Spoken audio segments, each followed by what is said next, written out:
Assalamualaikum. Waalaikumsalam, Bu. Selamat pagi semuanya. Pagi, Bu. Nah, apa kabar kalian hari ini? Baik, Bu. Alhamdulillah. Baik, sebelum memulai pembelajaran, baiknya kita berdoa. Jadi silakan kita kelas pimpin doanya. Nah, coba kalian lihat samping kiri kanan kalian, apakah ada teman yang sudah hadir? Hadir semua, Bu. Alhamdulillah. Jadi sebelum masuk pembelajaran, saya mau bertanya, siapa yang pernah lihat air hujan? Saya. Kalau sungai yang mengalir, Saya, Bu. nah kira-kira air hujan itu dari mana? Dari awan. Ya betul. Kira-kira air sungai itu dari mana? Kenapa air sungai tidak pernah habis padahal sering mengalir? Tidak tahu, Bu. Jadi bumi ini itu memiliki air yang terus berulang-ulang yang dinamakan siklus air. Jadi hari ini kita akan belajar tentang siklus air.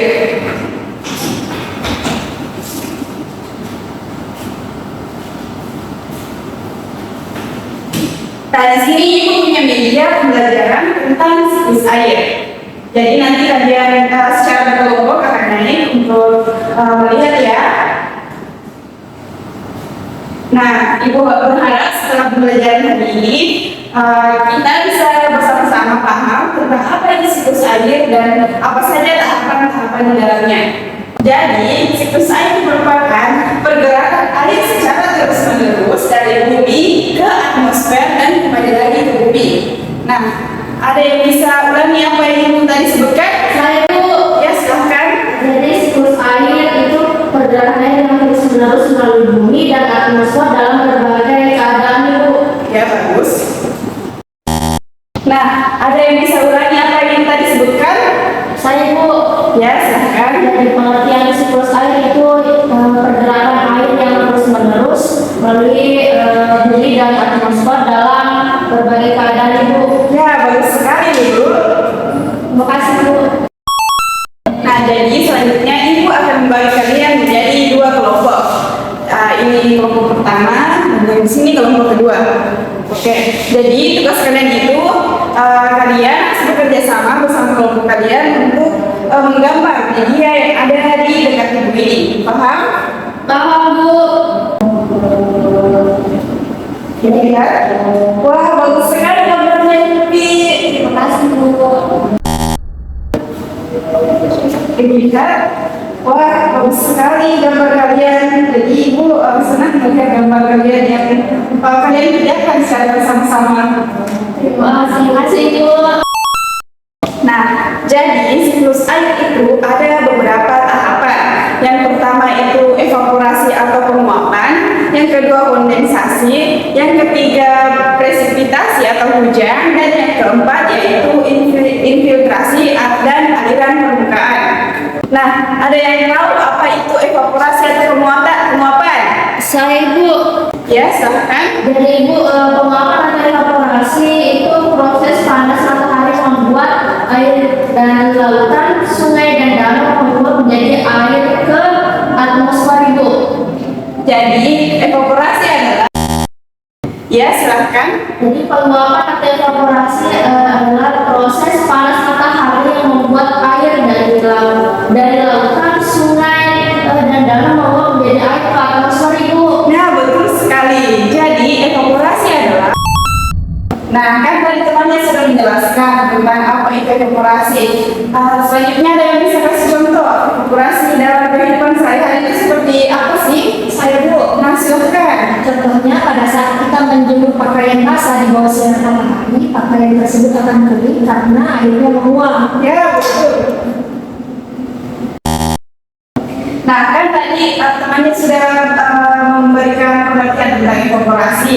Nah, ada yang bisa kasih contoh apa itu evaporasi dalam kehidupan sehari-hari? Saya, Bu. Silahkan. Contohnya pada saat kita menjemur pakaian basah di bawah sinar matahari, pakaian tersebut akan kering karena airnya menguap. Ya, betul sekali. Berikan aplaus pada diri. Nah, tahap kedua yaitu kondensasi, di mana di sini air yang naik ke atmosfer tadi mendingin dan menjadi titik-titik air sehingga berkumpul dan menjadi awan. Paham? Paham. Ada yang bisa kasih contoh sehari-hari bagaimana kondensasi itu? Saya Ibu, contohnya itu kalau kita tiup cermin atau kaca, di situ akan terbentuk titik-titik air Bu. Nah, ada yang bisa kasih contoh bagaimana kondensasi itu di kehidupan sehari-hari? Ayo Bu, Silahkan. contohnya itu kalau kita tiup cermin atau kaca, di situ akan terbentuk titik-titik air Bu. Ya, betul sekali. 2 jempol untuk Lulu. Nah, tahap selanjutnya yaitu presipitasi atau hujan. Jadi tadi itu titik-titik air yang berkumpul menjadi awan itu sangat banyak terus berat sekali. Jadi sehingga ia terbentuk menjadi air hujan. Nah, tahap ketiga kan tadi itu presipitasi atau hujan. Nah, selanjutnya tahap keempat yaitu infiltrasi dan aliran permukaan. Di mana infiltrasi ini merupakan air yang jatuh tadi itu meresap ke tanah. Jadi namanya itu infiltrasi. Kemudian aliran air yang lainnya itu mengalir ke danau, sungai dan laut. Namanya itu aliran permukaan. Nah, kan tadi kita sudah bersama-sama menjelaskan tentang 4 tahap siklus air. Ada yang bisa ulangi 4 tahap tersebut? Saya Bu. Nah, silahkan. Jadi tahapan pertama itu penguapan atau evaporasi Bu. Terus tahapan kedua itu kondensasi. Tahapan ketiga itu presipitasi atau hujan. Dan tahapan keempat itu infiltrasi dan aliran permukaan Bu. Jadi ada beberapa tahapan itu. Yang pertama penguapan atau evaporasi. Dan tahap kedua itu kondensasi. Tahap ketiga presipitasi atau hujan. Dan tahap keempat itu infiltrasi dan aliran permukaan. Nah, betul sekali. Jadi ada 4 tahapan di dalam siklus air. Nah, ada yang bisa ulangi apa tadi itu pengertiannya evaporasi atau penguapan? Saya Ibu. Silahkan. Jadi penguapan atau evaporasi adalah ketika titik air yang berkumpul menjadi awan terlalu banyak atau terlalu berat, maka air kembali turun ke bumi dalam bentuk hujan Ibu. Salah. Jadi evaporasi atau penguapan itu adalah. Nah, ada yang bisa ulangi apa tadi pengertian dari evaporasi atau penguapan? Saya Ibu. Ya, silahkan. Penguapan atau evaporasi ketika titik air yang berkumpul menjadi awan terlalu banyak atau terlalu berat, maka air kembali turun ke bumi dalam bentuk hujan Ibu. Kurang tepat ya jawabannya. Tapi terima kasih sekarang sudah berani bicara ya. Jadi yang tepat itu evaporasi adalah. Nah, jadi sampai sini dulu ya pembelajaran kita hari ini. Ibu berharap kalian semua sudah paham apa itu siklus air dan apa saja tahapan-tahapan di dalamnya. Iya Bu. Jangan lupa tugasnya dikerjakan. Assalamualaikum warahmatullahi wabarakatuh. Waalaikumsalam.